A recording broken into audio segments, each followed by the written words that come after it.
Hi, I'm Tina Polish, your functional health coach, here to talk with you today about what mold illness does to your emotions and what to do about it.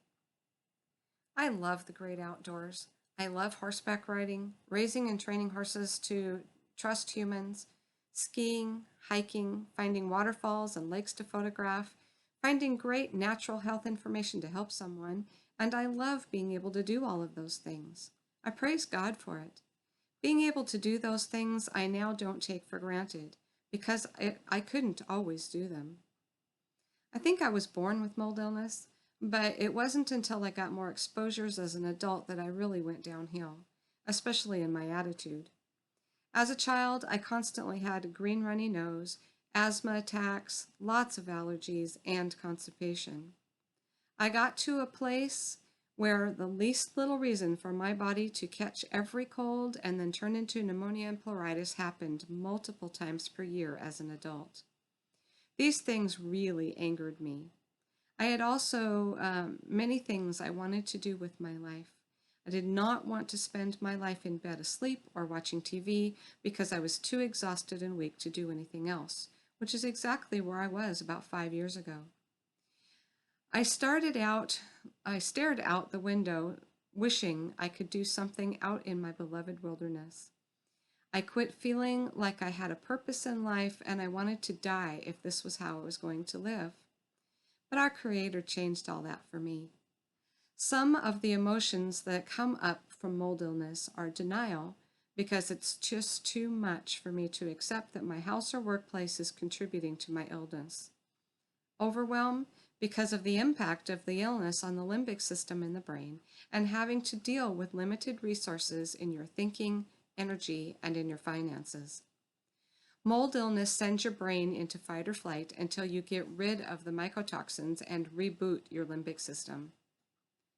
Confusion, again, because of the impact in the limbic system, and I'm not sure why I am having these symptoms. It doesn't help that some days are good and some days are bad with symptoms, and our healthcare professionals don't have answers for us. And because we are in fight or flight, our rational thinking is impaired by the mold mycotoxins. Lack of confidence and socially awkward because we don't know how we can cope with this in the future. And we look perfectly fine, so most don't believe we're sick. Hopelessness, because of the extreme fatigue, lack of being able to think rationally, and wondering if I'm ever going to get over this. Where can I get out of the mold? Hint, don't go online at this point to find info because you will find things to feed your hopelessness.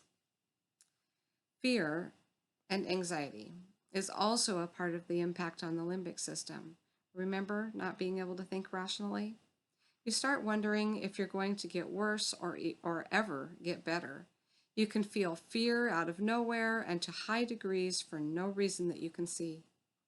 Panic for no apparent reason is very common. These are all common things to feel when you have mold illness or CIRS. The way this happens is that mold is an invader to our bodies. Our immune system recognizes it as such and attacks. But most of us with mold illness have genetic problems that cause us to have a chaotic inflammatory response to it, and it can't get it out of the body. So our brains get sent into fight or flight because of the danger to our body. Our automatic response then is to have a rush of hormones to help us fight or flee. Then your heart starts beating faster, your breath gets shallower, your digestion stops, and all the energy goes into the big muscle groups for your fight or flight. Your limbic system doesn't know the difference between an internal stressor and an external. So just your thoughts can set it off and keep the stress loop going, or the mycotoxins can do it. If you feel stressed or anxious for no apparent reason, then your limbic system is activated. The way you know is that there is not a reason for a sudden palpitating of the heart, nausea, shallow breathing, tingling in the fingers and toes, restlessness in the muscles, the thought that you're losing control, or a real sense of fear and dread. Those are all linked to limbic system overload. You may just wake up in the morning feeling this way or suddenly feel it anytime. Remember that your automatic response will be to start scanning your environment for danger, and so you will perceive most things as stress. It could be something someone said to you, it might be that you're stuck in traffic. In mold illness or CIRS, parts of your brain can shrink, atrophy, and cause this problem. Don't worry, it can be fixed for most people simply by cleaning up your system and rebooting it. Some other things that happen is that you get fixated on something, ruminating on things. You can even become aggressive and feel a lot of shame associated with that because this is not you. So what can you do to make things easier for yourself? Let's start with these stressor helps. To manage this, you need to increase self-acceptance and just know that this is really hard for you right now because of the mold illness. Just being aware that it is not your fault is you are not doing anything to feel that way. It's just your illness helps to make you feel better. Tell yourself you are going to work on it, that you don't want to be aggressive, and you will work on managing your temper. But you also need to acknowledge that things are a lot harder than for you, but they will get easier. Remind yourself you're safe. It's just part of your illness. Just being able to notice what is happening in your limbic system and take a few moments to take some deep, slow breaths to help you come out of there will help tremendously. Don't judge yourself for these feelings you're having. It's not your fault. Remember, you don't need to respond to this stressor that you perceive in front of you. Practice this as often as you can. Check in with yourself to see how you are feeling from time to time, how your body feels during the day, and practice the calming breaths and lack of judgment upon yourself. It helps to reduce the inflammation that happens in the body that causes all of this. Work on things like mindfulness, meditation, listening to your favorite music that soothes you.